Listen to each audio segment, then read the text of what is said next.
पानी प्रकृतिले दिएको उपहार हो। यो प्राकृतिक स्रोत साधन सम्पदा। पानी नभइकन सजीव प्राणीको अस्तित्व रहँदैन। शुद्ध पिउने पानी आजको आवश्यकता हो।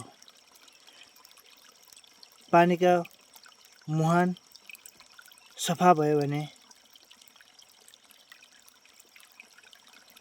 र तल्लो तटीय क्षेत्रमा पिउने पानीको उपयोग गर्ने सजीव प्राणी स्वस्थ भएर जिउन सक्छ।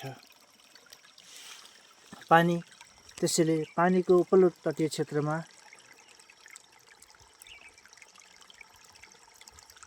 पछिल्लो समय खोल्सा खाल्सीमा चौपायाका मलमूत्र सिधै मिसाउँदा पानी रङ्गहीन हो, तर यहाँ कालो रङमा परिणत भएको छ। यसलाई रोक्न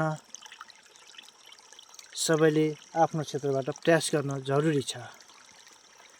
यो नेपाल कथा युट्युब च्यानल मार्फत जनहितमा जारी यो सूचना